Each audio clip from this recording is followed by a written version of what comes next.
નમસ્કાર વિદ્યાર્થી મિત્રો, આજે આપણે ધોરણ 12 ની અંદર ભૌતિક વિજ્ઞાનમાં પ્રકરણ નંબર 3 પ્રવાહ વિદ્યુત તેની અંદર આપણે આજે ભણવાના છે કિર્ચોફના નિયમો।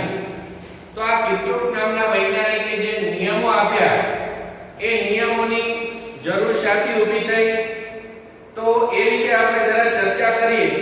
તો આપણે જે અગાઉ શ્રેણી અને સમાંતર અવરોધોના જે જોડાણ માટેના નિયમો ભણ્યા કે અવરોધોને શ્રેણીમાં જોડેલા હોય, સમાંતરમાં જોડેલા હોય તો આ દરમિયાન કેવા કેવા સૂત્રોના ઉપયોગ કરી અને આપણે સર્કિટની અંદર કે કોઈ પરિબળની અંદર તેનો કુલ અવરોધ છે મેળવી શકીએ છીએ।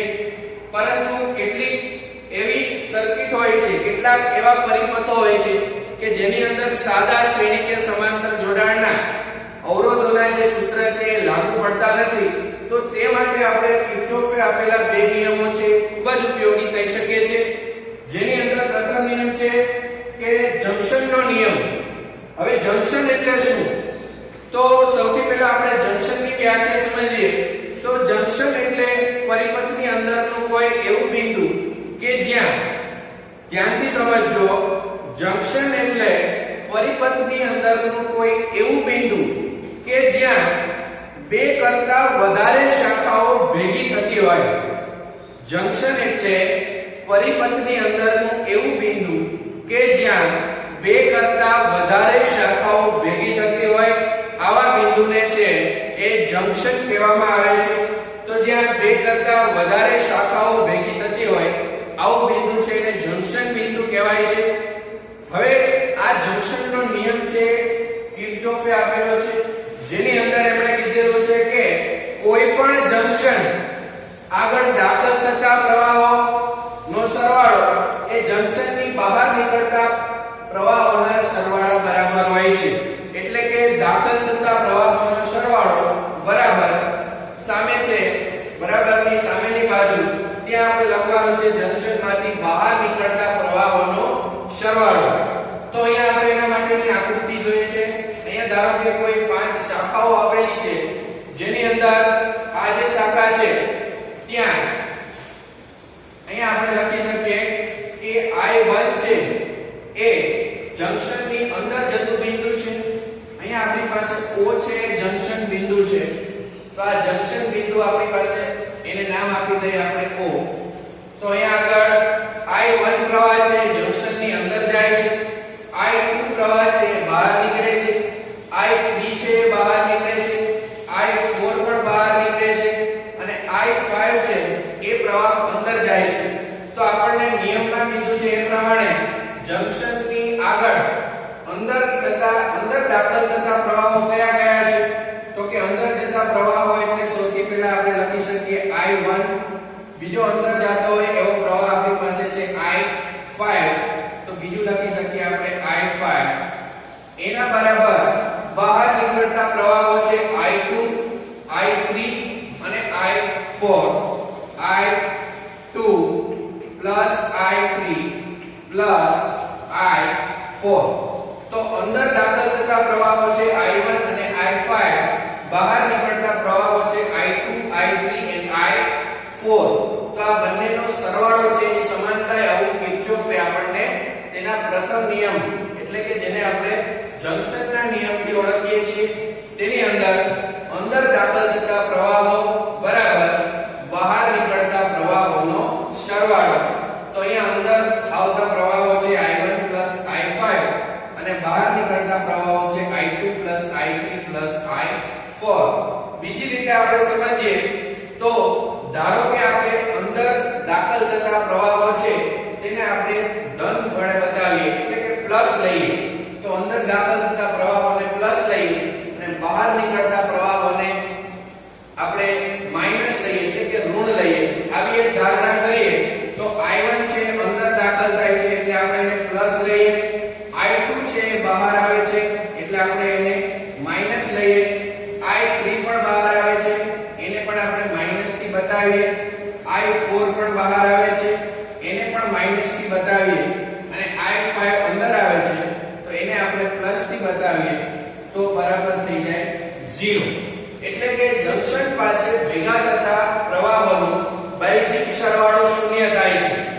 વિધાન આપણે કિર્ચોફના જંક્શનના નિયમ માટે આપી શકીએ કે જંક્શન પાસે ભેગા થતા પ્રવાહો એનો બૈજિક સરવાળો છે એ શૂન્ય થાય છે.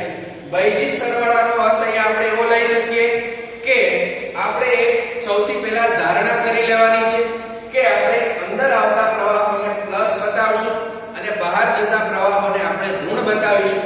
તમે અંદર આવતા પ્રવાહોને પ્લસના બદલે માઈનસ બતાવી શકો, પરંતુ જો અંદર આવતા પ્રવાહોને આપણે માઈનસ તરીકે બતાવીએ તો બહાર જતા પ્રવાહોને આપણે પ્લસ બતાવવાના છે.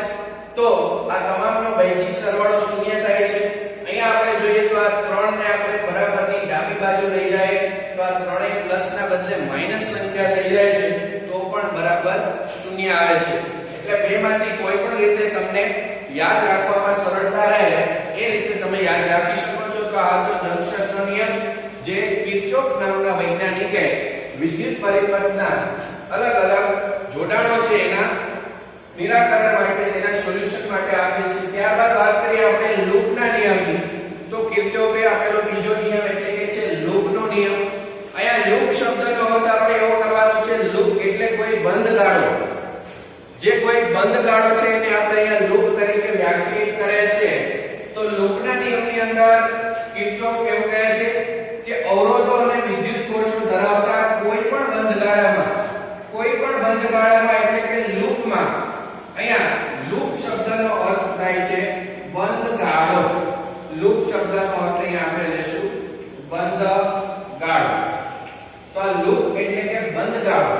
તો અવરોધો અને વિદ્યુત કોષો ધરાવતા કોઈ પણ બંધ ગાળામાં સ્થિતિમાનના ફેરફારોના બૈજિક સરવાળો શૂન્ય હોય છે. સ્થિતિમાનની અહીંયા વાત કરવામાં આવી છે. તો આ તમામ સ્થિતિમાનનો ફેરફાર છે એનો બૈજિક સરવાળો છે એ આપણે શૂન્ય લેવાનો છે. આવો આપણે કિર્ચોફે તેના લૂપના નિયમમાં કીધું. તો લૂપનો નિયમ સમજવાનો આપણે પ્રયત્ન કરીએ. તો અહીંયા આપણને એક સર્કિટ આપેલી છે, એક પરિપથ આપેલો છે. આની અંદર આપણે કોઈ એક બંધ ગાળો પસંદ કરવાનો છે, એટલે કે કોઈ એક લૂપ પસંદ કરવાનું છે. તો ધારો કે આપણે અહીંયા લૂપને નામ આપીએ. તો અહીંયા હું નામ આપું છું A B C D E અને અહીંયા નામ આપીએ આપણે F. તો અહીંયા આપણે લૂપને નામ આપી દીધા A B C D E F. હવે આની અંદર આપણે લૂપ વિચારીએ તો જે બિંદુથી શરૂ કરીએ એ જ બિંદુએ ફરી પાછા આવી જઈએ એટલે એક લૂપ છે પૂર્ણ ગણાય છે. તો A B C D અને A આ આપણે લૂપ વિચારીએ તો અહીંયા આપણે લખી શકીએ કે loop A B C D અને A માટે. તો લૂપ ABCD A એના માટે આપણે કિર્ચોફના બીજા નિયમની એટલે કે કિર્ચોફના લૂપના નિયમની વાત કરીએ. તો અહીંયા આગળ એક આપણે વસ્તુ એ યાદ રાખવાની છે કે આપણે સૌથી પહેલા લૂપની અંદર કોઈ યાદચ્છિક દિશા પસંદ કરવાની છે. યાદચ્છિક દિશા એટલે અથવા તો આપણે ઘડિયાળના કાંટાની દિશામાં એટલે કે ક્લોકવાઇઝ અથવા ઘડિયાળના કાંટાની વિરુદ્ધ દિશામાં એટલે એન્ટી ક્લોકવાઇઝ આ બેમાંથી કોઈ એક દિશા આપણે સમઘડી દિશા અથવા તો વિષમઘડી દિશા યાદચ્છિક રીતે પસંદ કરવાની છે. તો અહીંયા આગળ આપણે ધારો કે આ લૂપ લઈએ એમાં આપણે ઘડિયાળના કાંટાની દિશામાં આપણે મુસાફરી શરૂ કરીએ. તો આને સમઘડી દિશામાં અહીંયાથી શરૂ કરીએ આપણે બિંદુ A થી. તો જ્યાં જ્યાં અવરોધ આવે અથવા તો બેટરી આવે ત્યાં ત્યાં આપણે વિદ્યુત સ્થિતિમાનનો તફાવત લેવાનો છે. ફરીથી જ્યાં જ્યાં અવરોધ આવે અથવા તો જ્યાં જ્યાં બેટરી આવશે ત્યાં આપણે વિદ્યુત સ્થિતિમાનનો તફાવત છે લખવાનો છે. હવે આ વિદ્યુત સ્થિતિમાનના તફાવતની અંદર જો અવરોધની અંદર વાત કરવામાં આવે તો અવરોધની અંદર જો આપણી મુસાફરીની દિશા અને પ્રવાહની અહીંયા જે પરિપથમાં બતાવેલી છે એ દિશા, ફરી એક વખત આપણી મુસાફરીની દિશા અને જે અવરોધની અંદર આપેલી છે અહીંયા જે પરિપથમાં એ દિશા, જો આ બંને દિશાઓ એક સમાન હોય તો આપણે ત્યાં વિદ્યુત સ્થિતિમાનનો તફાવત છે ઋણ લેશું. ફરી એક વખત અવરોધની અંદર જ્યારે મુસાફરી કરવામાં આવે ત્યારે આપણે યાદચ્છિક રીતે લીધેલી દિશા અને જે પરિપથની અંદર આપેલી છે એ દિશા, આ બંને દિશાઓ જો સમાન હોય તો ત્યાં આગળ આપણે વિદ્યુત સ્થિતિમાનનો તફાવત છે એ ઋણ લઈશું. જો આ બંને દિશા એકબીજાની વિરુદ્ધમાં હોય તો આપણે ત્યાં વિદ્યુત સ્થિતિમાનનો તફાવત છે એ ધન લેવાનો છે. આવી જ રીતે આપણે બેટરી માટે વાત કરીએ તો જ્યારે બેટરીની અંદરથી મુસાફરી કરતી વખતે જો બેટરીના ઋણ છેડાથી ધન છેડા તરફ જઈએ, જો બેટરીના ઋણ છેડાથી ધન છેડા તરફ, એટલે કે અહીંયા ઋણથી ધન બાજુ આવી, આ ઋણ છેડાથી ધન છેડા બાજુ, એટલે કે માઈનસ થી પ્લસ તરફ આવી, નેગેટિવ ટુ પોઝિટિવ, n થી p બાજુ આવી, તો અહીંયા આપણે બેટરીનો સ્થિતિમાન છે એનો તફાવત છે એ આપણે ધન લેશું. જો બેટરીના ઋણથી ધન છેડા બાજુ આવીએ તો આપણે સ્થિતિમાનનો તફાવત છે લેવાનો છે ધન.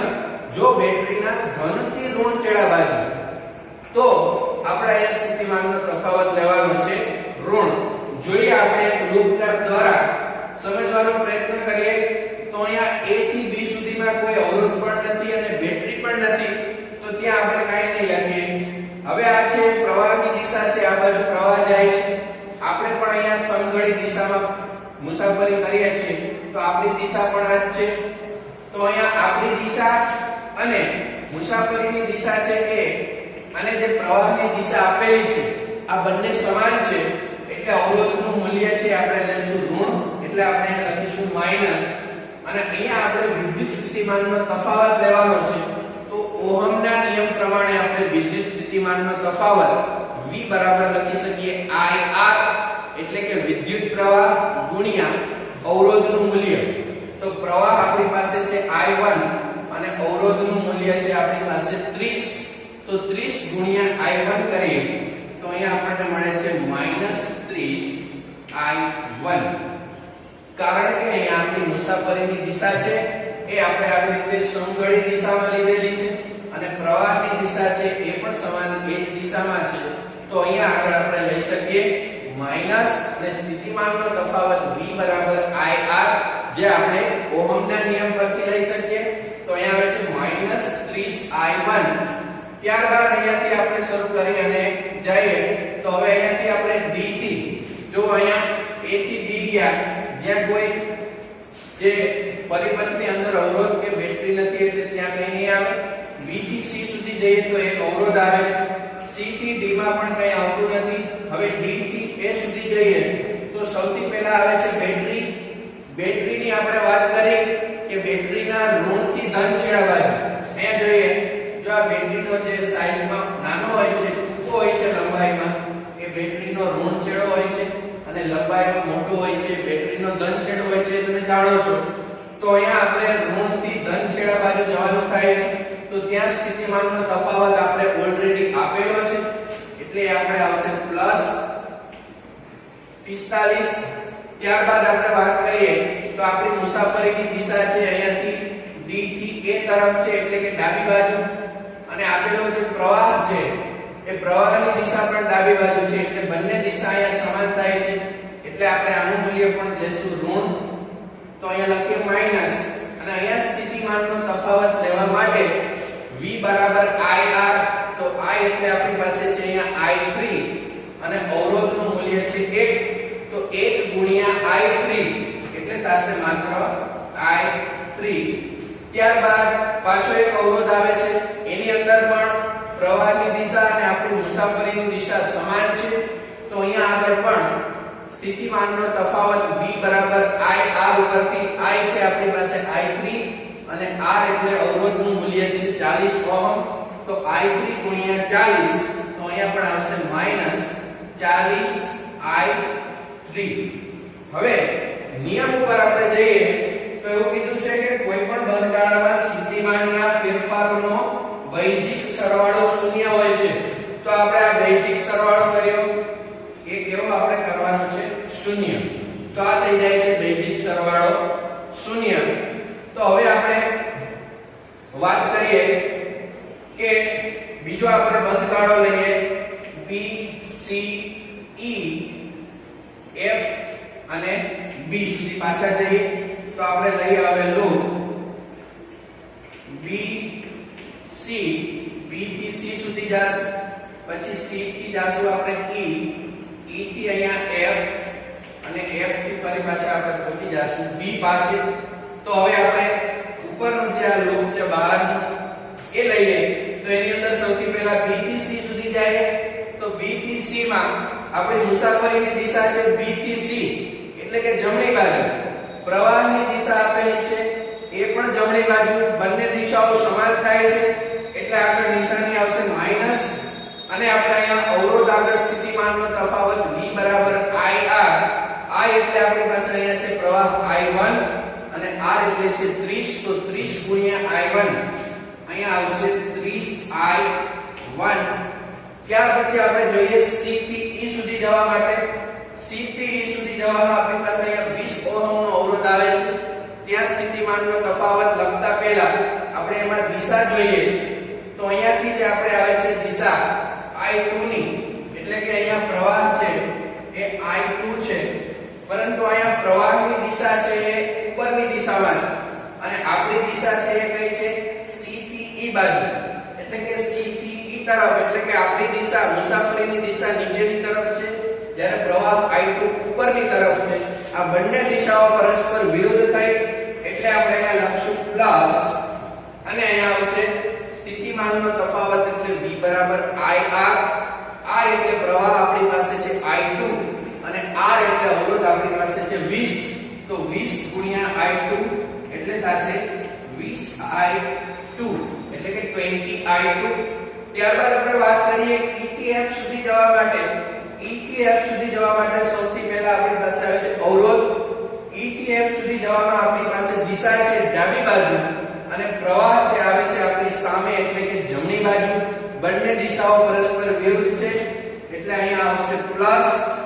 ત્યારબાદ અહીંયા સ્થિતિમાનનો તફાવત લખીએ તો V બરાબર IR ઉપરથી I આપણી પાસે છે પ્રવાહ I2, અવરોધની કિંમત છે 1 એટલે I2 ગુણ્યા 1 એટલે કે I2 * 1 એટલે થશે માત્ર I2.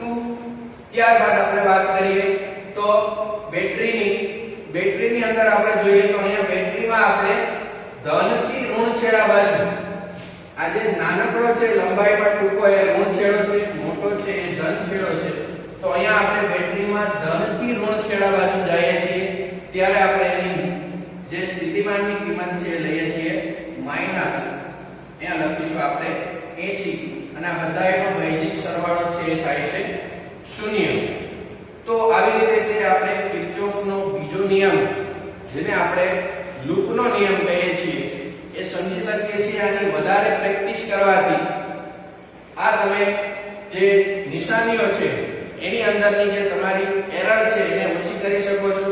તો અહીંયા નિશાનીઓ લેતી વખતે ખૂબ જ કાળજી લેવાની છે જેથી એની અંદર કોઈ ભૂલ ના આવે.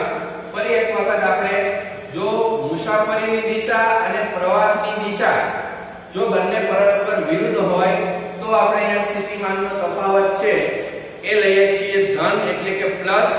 જો આપણી મુસાફરીની દિશા અને વિદ્યુત પ્રવાહની દિશા અંદર સર્કિટની અંદર એ સમાન હોય તો આપણે વિદ્યુત સ્થિતિમાનનું મૂલ્ય લઈએ છીએ ઋણ. એવી જ રીતે બેટરીની અંદર જો ધન છેડાથી ઋણ છેડા બાજુ જવામાં આવે તો સ્થિતિમાનનું મૂલ્ય આપણે લઈએ છીએ ઋણ. અને જો બેટરીની અંદર આપણે ઋણ છેડાથી ધન છેડા બાજુ જઈએ તો આપણે જે એના સ્થિતિમાનનું મૂલ્ય છે એ લઈએ છીએ આપણે પ્લસ. તો અહીંયા સ્થિતિમાનનો તફાવત છે બેટરીની અંદર ઋણથી ધન બાજુ જઈએ તો આપણે લઈએ છીએ ધન અને ધનથી ઋણ બાજુ જઈએ તો આપણે લઈએ છીએ ઋણ. તો વધારે આની પ્રેક્ટિસ છે કરવાથી આ નિયમો છે એની અંદર નિપુણતા પ્રાપ્ત કરી શકાય છે. તો આની સતત પ્રેક્ટિસ છે એ આપ ઘરે છે એ કરી શકો છો. જો બીજી કોઈ સમસ્યા હોય તો આપ કોમેન્ટની અંદર લખી શકો છો. ધન્યવાદ.